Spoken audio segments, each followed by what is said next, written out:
After all we've been through with Paul, working diligently, often with great frustration, trying to give understanding to the teachings he has brought to the Corinthians, as well as the others who have come since he has been gone. Where do we go now? We've been given a description of the last trumpet call, when our bodies will be lifted from the grave, made anew in their resurrection.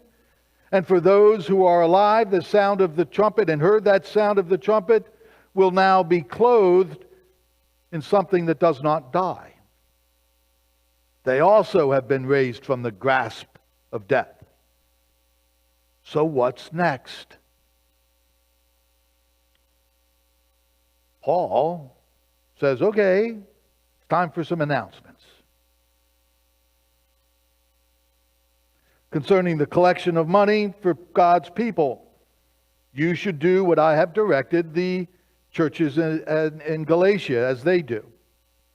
On the first day of the week, each of you should set aside whatever you can afford from what you earn, so that the collection won't be delayed until I come. Then, when I get there, I'll send someone you approve to Jerusalem with letters of recommendation to bring your gift. And if it seems right for me to go too, they can travel with me. I'll come to you after I go through Macedonia, and because I'm going through Macedonia, I may stay with you or even spend the winter there in Corinth, so that you can send me on my way to wherever I'm off to next. I don't want to make a quick visit to you, since I hope to spend some time with you if the Lord lets it happen. I'll stay here in Ephesus until the festival of Pentecost. In spite of the fact that there are many opponents, a big, productive opportunity has opened up for my mission here. If Timothy comes to you, be sure that he has no reason to be afraid while he's with you, because he does the work of the Lord, just like I do. So don't let anyone disrespect him, but send him on in peace so that he can join me. I'm waiting for him, along with brothers and sisters.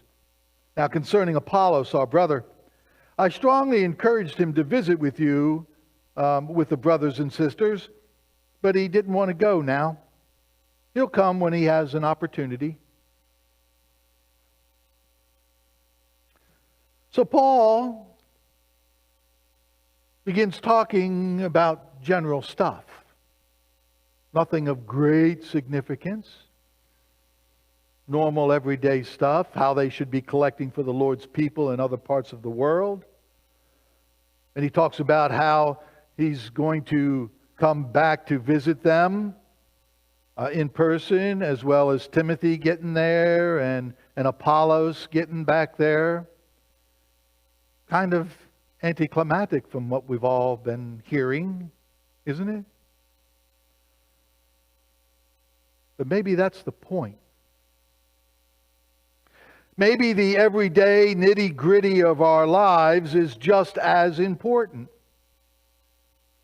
Just maybe these seemingly mundane issues are as inspired by the Holy Spirit as the rest of Paul's letter. I think, unfortunately, we neglect to realize and recognize that unless the gospel of Jesus works itself out in the nitty-gritty level of our everyday, ordinary lives, it'll never leave the pages of the Bible. Just housekeeping. That's all it is. Housekeeping. Housekeeping is always the next step of the gospel of Jesus. It goes to the care of our own lives, or it goes nowhere at all. It's because the Christ communities in Corinth, in DeLeon Springs, in Pearson, in DeLand, Daytona, Crescent City, in the towns, cities, and villages all over the world, we all serve a Lord whose household stretches all over the world. And with that comes some special relationships, special privileges, responsibilities for brothers and sisters who serve the same Lord. This is what Paul was now leading to as he instructs us to prepare a collection for the poverty-stricken faith community halfway around the world. That's why he gave us his travel plans and what to do about Timothy and Apollos. Individual Christians and Christian communities are bound together by their common commitment of the same Lord and Savior, Jesus Christ. Being a member of the body of Christ is not just a local experience. It's a global experience of participation in the kingdom of God and His purposes. As Christians travel and move from here to there, they should readily join the local community of believers as they are their family of brothers and sisters in Christ. You know, one of the major accusations against Israel by the Old Testament prophets was that Israel was not taking care of the poor. On the other hand, the early Christians understood themselves as the end-time community that was promised by those same prophets. And they recognized how important that responsibility was for them to care for the poor, the widow, and the sick. Now, Bruce spoke a bit about that just a few moments ago. Giving to the poor is a natural expression of Christian devotion to God. And since God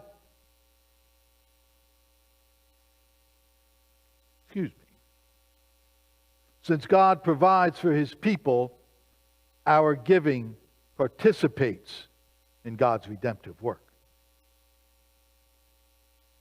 You know, what's really interesting here is that we, as members of the body of Christ, are also receivers of God's redemptive grace. In Christ's community, there is no difference between givers and receivers. We are all one in the body of Christ. We are bound by our faith in Christ to make sure that no one goes without that which the Lord provides. We need to make sure that no one goes without. That's what we're supposed to be doing.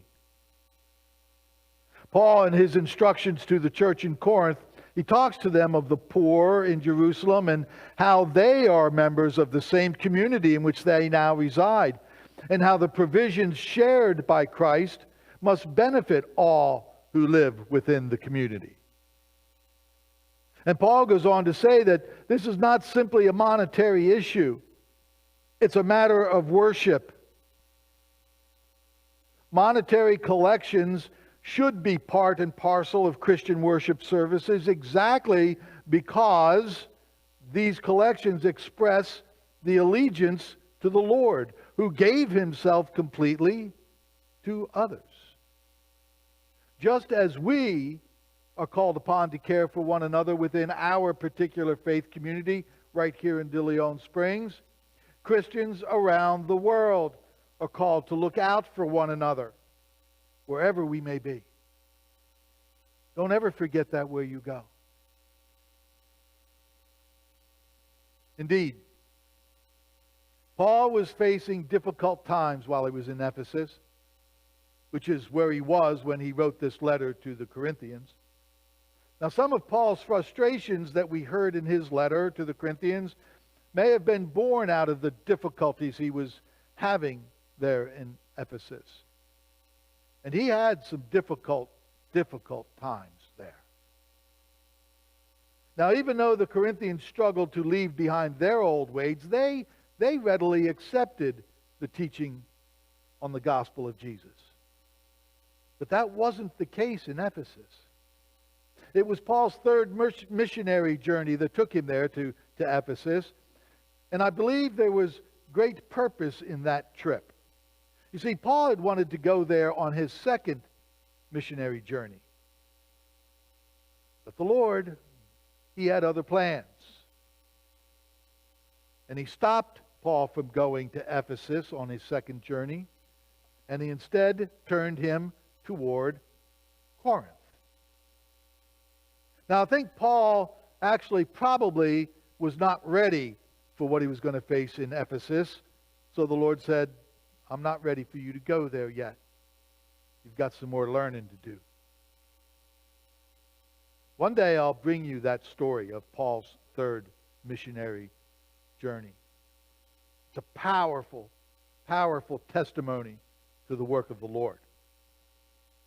Anyway, many in Ephesus outright rejected Paul's teaching.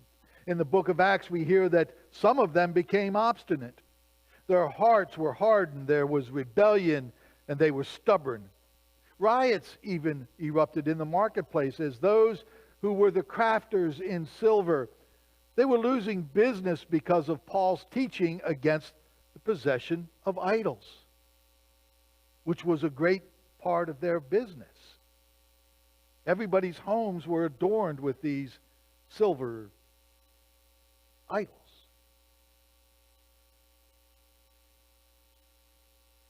It was those who were obstinate, refusing to believe, who fell under the influence of Satan, being like that seed that fell on the pathway, hearing the word of God but not really caring for it, making themselves available to be whisked away by Satan. In verses 8 and 9 of today's scripture, Paul says, I'll stay here in Ephesus until the festival of Pentecost. In spite of the fact that there are many opponents, big and productive opportunity has opened up for my mission here. In the midst of his struggles is when his greatest opportunities arose. See, Paul had concluded that in spite of the fierce opposition and the danger to himself and his message, personal pain and suffering and outspoken rejection and ridicule do not determine whether a place is ripe for harvest, being ready to receive the message of Christ. Paul brings this up to encourage those in Corinth who come to experience suffering and rejection themselves, and that they should not conclude that their faithfulness be wasted or ineffective if they remain faithful to the gospel. See, Paul was not at all shy about sharing his experiences in Ephesus as an encouraging reminder that suffering can be God's means of revealing his power. Remember that for yourselves. The lessons that you learn as you struggle through life and lean on Christ to help you through them, those are the messages, those are the times, those are the things that you need to share with others. Suffering can be a tool to strengthen faith and prove its authenticity. Hostility and opposition often leads to doors opening up for you. We hear Paul speaking of that specifically in Philippians 1 and 1 Thessalonians chapter 2. Now, one might say that without any kind of persecution, one's faith may be suspect and lack the true quality of being Christ-like. You won't face any opposition, folks. I tell you, you won't face any if you don't open your mouth. Life will be easy. But your faith will likely be regarded as weak and fake if you don't open your mouth and share it. 2 Timothy 3:12 states that anyone who wants to live a holy life in Christ Jesus will be harassed. If you want to live a holy life, bet on being harassed.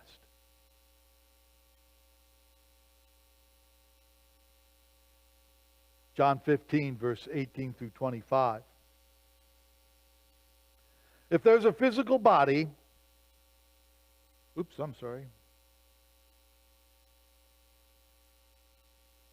if the world hates you, know that it hated me first.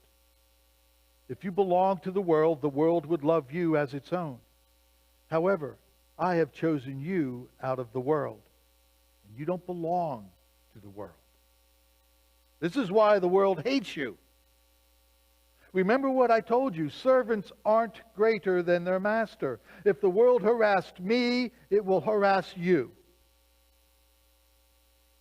If it kept my word, it'll keep your word also.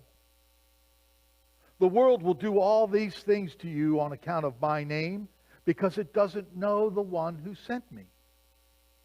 If I hadn't come and spoken to the people of this world, they wouldn't be sinners. But now they have no excuse for their sin. Whoever hates me also hates the Father. If I hadn't done works among them that no one else had done, they wouldn't be sinners. But now they have seen and hated both me and my Father. This fulfills the word written in their law. They hated me without reason. H.G. Wells, he also spoke of this issue. And he made this statement: the path of least resistance is the path of a loser. If you don't speak up, defend your faith, share your faith,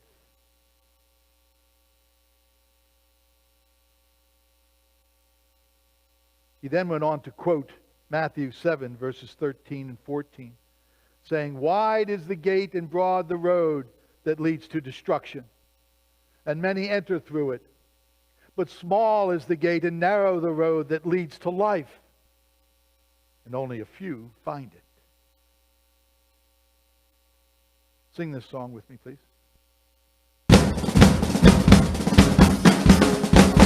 Good King Wenceslas looked down on the feast of Stephen, when the snow lay round about, deep and crisp and even. Brightly shone the moon that night, though the frost was cruel. When a poor man came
this old Christmas carol that we just so joyously sang.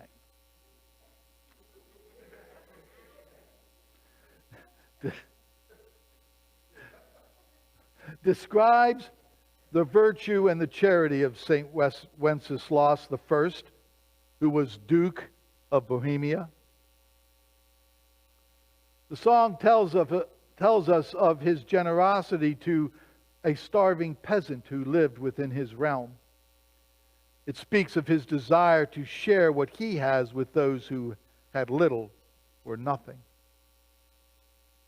The tale of Wenceslas shares with us that he would go about barefoot in the snow to visit churches and give generously of both money and food to widows, orphans, those in prisons, and those afflicted with all kinds of difficulties.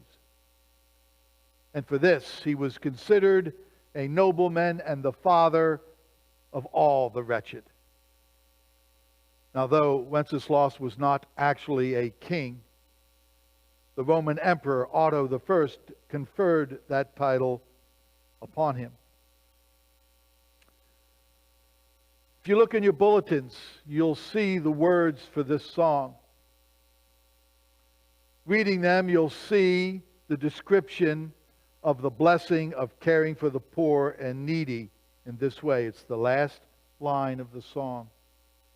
Therefore, Christian men, be sure, wealth or rank possessing, ye who now will bless the poor, shall yourselves find blessing.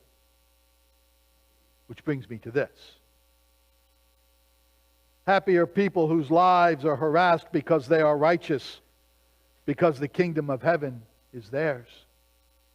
Happy are you when people insult you and harass you and speak all kinds of bad and false things about you, all because of me.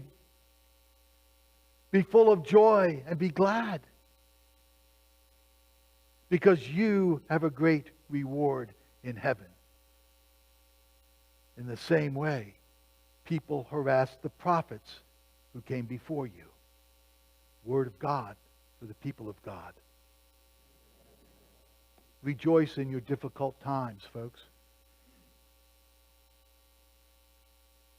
Take the lesson that you're going to learn from it. That's why you should be happy going through them. Know that you are being taught something, that the Lord cares.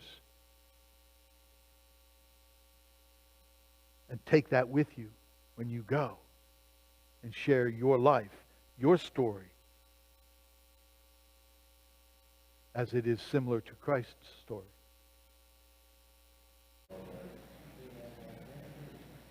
May you find blessing in those in need by taking a bag or two or three from that table back over there.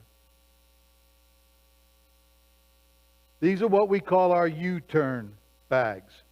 And the idea is that you keep a couple or three of these in your car as you go about your day, traveling around, driving in and out from here and there and wherever. And when you see someone on the side of the road or standing on the corner holding a sign, make a U-turn and go back around and give them one of those bags. They contain snacks and things like that. Some have some toiletry stuff in them. Those kinds of things are in those bags. We have those bags, and we will always have those bags for you to give out. Brian?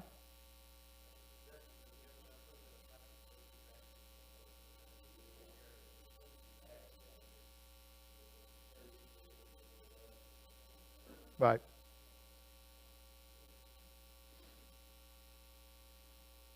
Take them. Hand them out. That's one of the ministries we've been going on here. They were running as two separate ministries. Our journey Food for the Journey, sorry. And the U-turns were separate, but they're combined now. The same group of people are handling both things. And we've got quite a lot of supplies at the moment for them. but we can always use more. Besides the food for the pantry, we can always use snack items and toiletries and those kinds of things to put into those bags. Is there anything else that you need for that, Dottie? No, I just touched the things that I need them gone because I got so much. Well, that's a good problem. That's a great problem. It's the perfect thing because the last person Mark gave one to, the guy noticed, the guy said, "Did you just take a U-turn for me?" Oh. There you go. Boom. That's it. That's it.